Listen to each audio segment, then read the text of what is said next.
Kajian potensi megatrust di sebagian wilayah Indonesia menuntut kesiapan negara dan warga untuk menghadapinya. Apalagi gempa bumi bermagnitudo besar itu diprediksi turut dibarengi dengan ancaman tsunami setinggi 20 meter. Seberapa dahsyat dampak yang mungkin ditimbulkan bila bencana itu benar terjadi? Sesigap apa pemangku kepentingan menyiapkan mitigasi? Bersama saya Kenana, Anda menyaksikan Cover Story One, tsunami 20 meter, ancaman.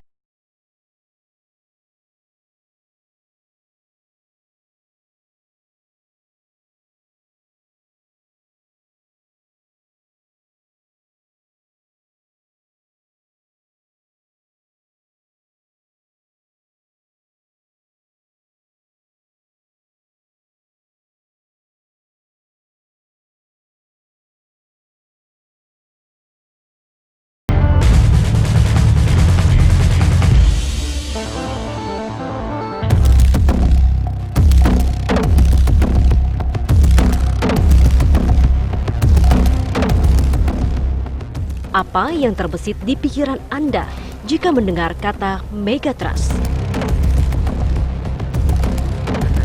Boleh jadi Anda akan membayangkan gempa besar dibarengi tsunami dahsyat yang bisa menimbulkan kerusakan fatal.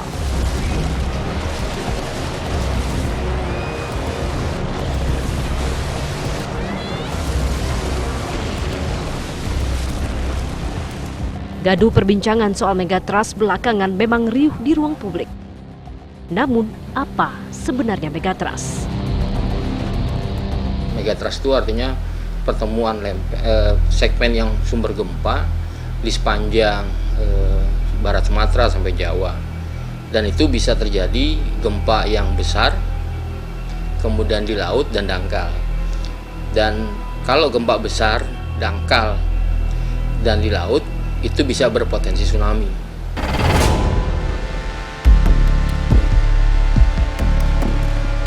Kajian terbaru dari peneliti Institut Teknologi Bandung ITB mengungkap ada potensi tsunami di selatan Pulau Jawa setinggi 20 meter. Gelombang dahsyat itu bisa terjadi bila mana ada gempa besar di kawasan megatrust hingga 9 magnitudo. Kami menyebutkan bahwa terdapat potensi gempa bumi di sepanjang jalur subduksi di selatan Jawa dengan worst case skenario hingga mencapai 9,1 skala magnitudo. Riset itu menggunakan berbagai macam kombinasi data, yaitu seismik, kemudian GPS, dan kemudian hasil yang didapat itu dilakukan pemodelan tsunami. Pemodelan dilakukan dengan tsunami menunjukkan bahwa tinggi tsunami di Jawa bagian barat mencapai 20 meter dan di Jawa bagian tengah dan timur hingga 10 meteran.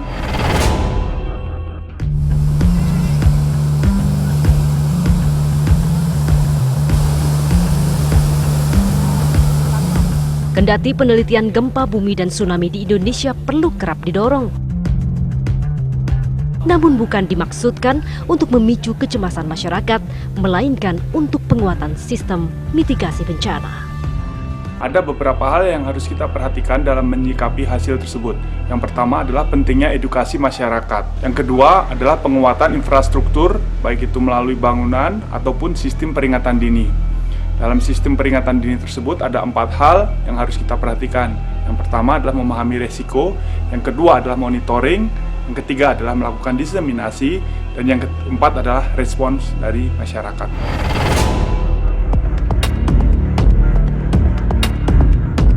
Dengan masifnya potensi gempa dan tsunami yang mungkin terjadi, langkah apa saja yang seyogyanya dilakukan demi memaksimalkan mitigasi?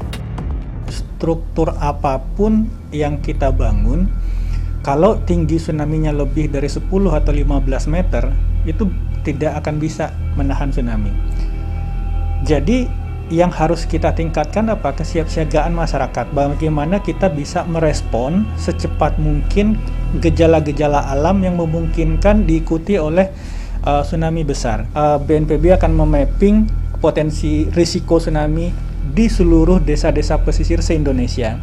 Ini nanti kita bisa lihat tingkat risiko di setiap desa itu seperti apa, kemudian bagaimana masyarakat bisa evakuasi seefisien mungkin, kemana harus evakuasi, atau ada atau tidak mungkin bangunan-bangunan evakuasi sementara yang bisa dimanfaatkan oleh masyarakat.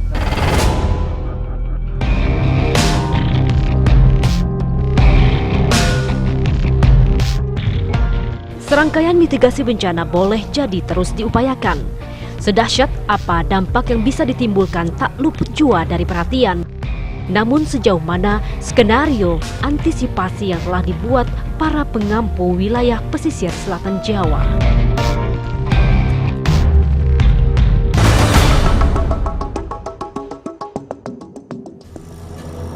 Skema mitigasi dan evakuasi bencana selayaknya menjadi fokus utama kala kajian soal megatrust menyembul. Lantas sudah sesiap apa langkah antisipasi bagi daerah yang rawan menghadapi dampak yang mungkin timbul?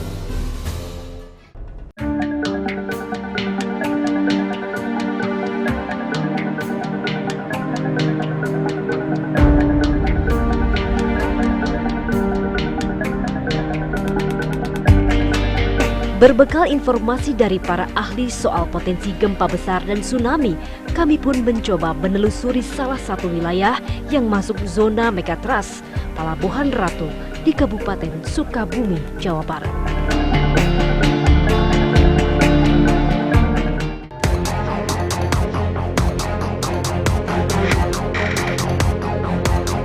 Sebagai salah satu dari 7 wilayah di Kabupaten Sukabumi yang rawan terkena gempa dan tsunami, Pelabuhan Ratu tentu tak bisa berdiam diri. Upaya mengurangi risiko bencana haruslah menjadi prioritas utama agar tak memakan banyak korban jiwa. Kesiapsiagaan khususnya yang sudah dipersiapkan oleh Kaban BNPB Kabupaten Sukabumi beserta seluruh jajaran melakukan sosialisasi dampak bencana, terus juga program desa siaga bencana, terus juga melakukan simulasi-simulasi apabila itu terjadi bencana, juga dengan di samping menerapkan teknologi dalam early warning system, juga kita teknologi sesuai kearifan lokal, di mana kita akan terapkan kentongan sebagai sinyal. Melalui latihan itu kesiapsiagaan bagaimana masyarakat merespon terkait hal tersebut.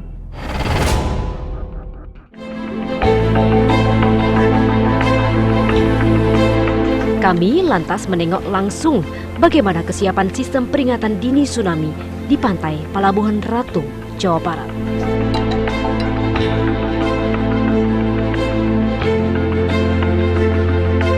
Inilah pantai Pelabuhan Ratu yang menjadi salah satu titik berdasarkan hasil riset seismologi ITB Bandung terkait dengan gempa megatrust dan juga tsunami setinggi 20 meter. Untuk mengetahui lebih lanjut, tim Cover Story One akan berbincang langsung bersama dengan pihak dari BMKG Bandung untuk berdiskusi mengenai hal ini. Permisi, Mas Ril. Iya. Apa kabar, Mas? Ya, alhamdulillah baik. Oke, Mas, ini kita sekarang lagi ada di pantai Pelabuhan Ratu Sukabumi ini, Mas ya. Iya. Ini merupakan berdasarkan hasil kajian riset ITB akan ada skenario terburuk mengenai gempa megatrust, kemudian juga ada tsunami setinggi 20 meter. Kalau dari pengamatan pihak BMKG sendiri terkait dengan adanya hasil riset ITB tersebut, tanda-tandanya itu biasanya seperti apa ya, Mas ya? Begini Mbak, gempa bumi terjadi di zona megatrust yang ada di selatan Jawa Barat ini. Jika memang skenario terburuk itu terjadi, maka biasanya didahului dari gempa yang besar dulu, Mbak. Jadi tidak mungkin ujuk-ujuk tsunami tanpa ada terjadinya gempa gitu. Jadi biasanya terjadi gempa yang besar, lalu nanti masuk ke dalam sistem kita, diolah di sistem tersebut, nanti keluar potensi apakah dia nanti potensinya tsunami ataupun tidak, seperti itu. Nah, di BMKG sendiri kita memiliki sistem peringatan dini tsunami yang telah diresmikan oleh pemerintah pada tahun 2008. Ya, mana dalam sistem tersebut kita masuk jaringan, memiliki jaringan yang rapat ya di sepanjang wilayah pesisir pantai, terutama yang berhadapan langsung dengan Samudra Hindia dan secara umum di seluruh wilayah Indonesia juga. Bahwasanya nanti jika terjadi gempa akan direkam pada alat-alat tersebut, sensor-sensor tersebut, dan kemudian masuk ke dalam sistem peringatan dini kita yang kemudian nanti akan diolah. Jika gempa tersebut berpotensi tsunami, maka nanti selanjutnya akan didiseminasikan informasi tersebut kepada BPBD setempat dan juga melalui sosial media yang sudah kita siapkan di beberapa macam platform. Oke, pesisir pantai sini, Pelabuhan Ratu, di dermaga Pelabuhan Ratu juga kira-kira jalan alur evakuasinya itu kemana aja ya Mas ya? Kalau dari sini mungkin terlihat nggak sih Mas? Oke, untuk jalur evakuasi, kalau untuk Kabupaten Sukabumi ini sendiri, kami bersama BPBD pada tahun 2019 yang lalu telah melakukan kontingensi tsunami ya, gempa bumi dan tsunami, dan udah menentukan titik-titiknya. Salah satu titiknya adalah di sebelah sana ya, di Gunung Butak. Gunung Butak namanya, ya di Gunung Butak. Di sana ada satu titik evakuasi, dan nanti mungkin ke depannya akan dilakukan lagi, kita koordinasi lagi untuk lebih memperbanyak titik-titik evakuasi.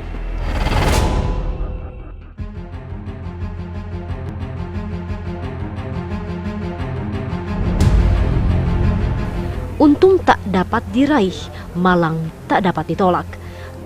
Gempa bumi dan tsunami memang tak pernah bisa diprediksi kapan terjadi, sekalipun kesiapsiagaan masyarakat terus dimaksimalkan. Skenario penyelamatan bila mana bencana tiba-tiba datang tentu tak bisa diremehkan. Mitigasi bencana yang kami rencanakan, pertama adalah yang paling dekat kita membuat jalur-jalur evakuasi. Kita menyiapkan lahan-lahan evakuasi. Salah satu contoh di Pelabuhan Ratu, di situ kami pasang e-warning system atau sebuah peringatan lah. Manakala terjadi gempa yang terindikasi bahwa itu berpotensi bencana, sehingga e-warning system itu memberikan peringatan kepada masyarakat. Yang kedua, kita menyiapkan lahan-lahan. Di Pelabuhan Ratu kami contohkan, di situ kan ada bukit-bukit Bu. Jadi kurang lebih lah 3-4 km dari bibir pantai itu ada bukit-bukit, ada tempat-tempat tinggi. Nah tempat-tempat tinggi ini kami sosialisasikan kepada masyarakat bahwa itu adalah merupakan lahan evakuasi. Apabila terjadi mereka jangan panik, sudah tahu gitu. Kami harus lari kemana, kami harus tempat kami di mana dan sebagainya, termasuk nanti barangkali di situ kita siapkan sebagai lahan-lahan untuk pengungsian. Kita menyiapkan beberapa desa dan alhamdulillah sudah terbentuk ya desa-desa di sekitar pantai itu desa tangguh bencana. Jadi masyarakat terlatih.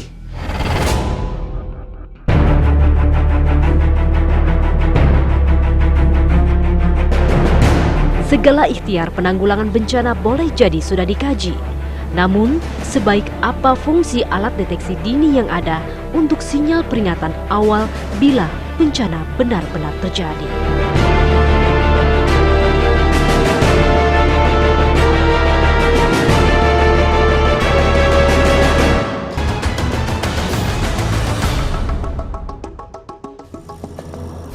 Mencuatnya kajian gempa dan tsunami dahsyat bukan bermaksud menakut-nakuti, melainkan bertujuan supaya masyarakat siap sejak dini bila bencana itu benar-benar terjadi.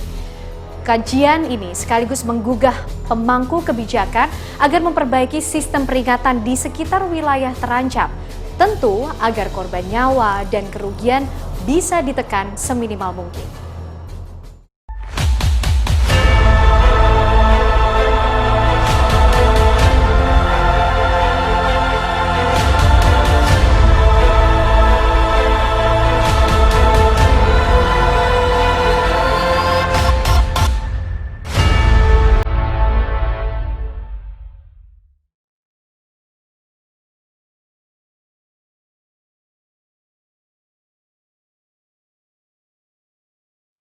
Gempa dan tsunami dahsyat di Aceh 2004 silam masih tergambar jelas di ingatan.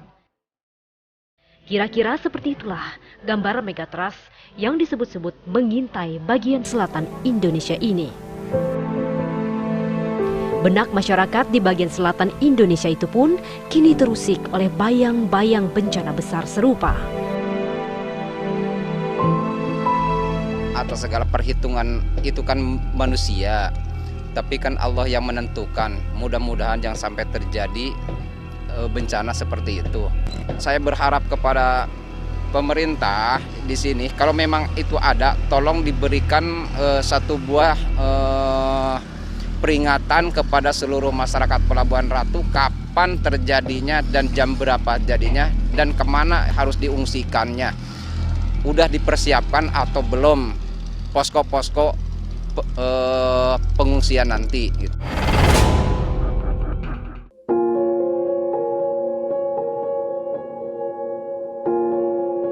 Pertanyaan Sofyan itu patut dipahami tidak sekedar mewakili masyarakat Pelabuhan Ratu, tapi juga masyarakat lain yang berpotensi terdampak. Sebab berkaca dari tsunami Aceh pada 2004 silam pula, betapa banyak harta benda dan nyawa yang jadi korban sudah tak terlukiskan lagi.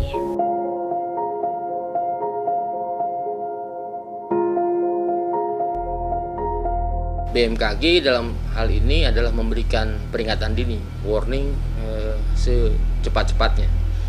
Karena tsunami yang sampai di pantai itu membutuhkan waktu 17-20 menit. Artinya masyarakat punya waktu sekitar 15 menit kalau kita kurangi.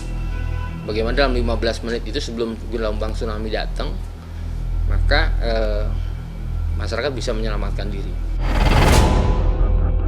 Kita sudah punya pengalaman 2004 tsunami di Aceh. Itu adalah salah satu contoh gempa dan tsunami akibat yang dibangkitkan di zona megatrust. Nah, pengalaman pembelajaran dari 2004 ini yang harus kita gunakan juga untuk membuat langkah-langkah nyata supaya daerah-daerah yang rawan tsunami yang berhadapan langsung dengan zona megatrust ini dari sekarang bisa kita siapkan dengan baik upaya mitigasinya.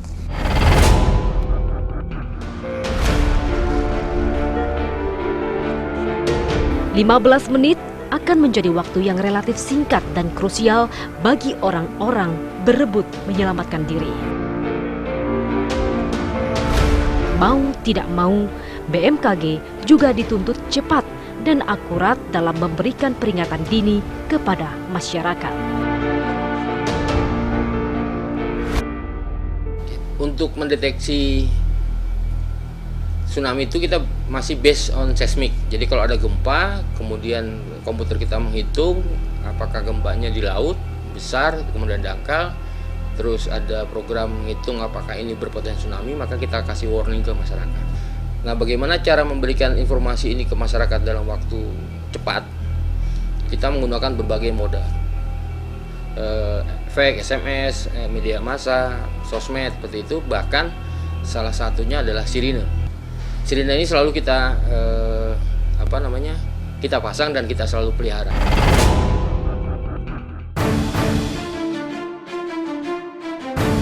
Rupa-rupa teori mitigasi dan penanganan bencana sudah dijabarkan. Di atas kertas, berbagai kalkulasi juga telah dibuat.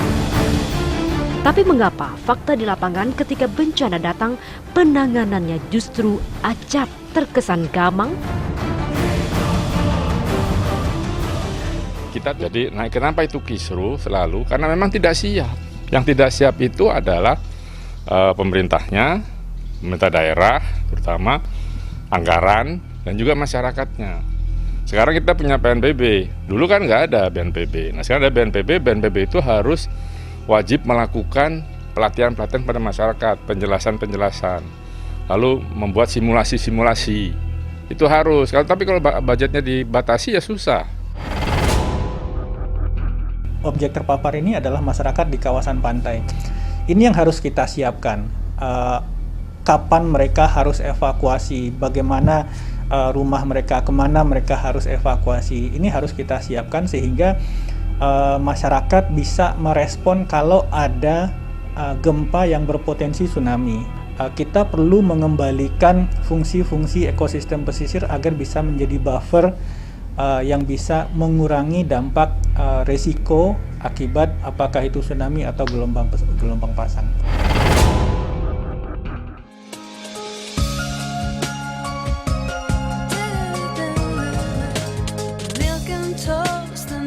Potensi gempa dan tsunami besar megatrust bisa terjadi, bisa juga tidak.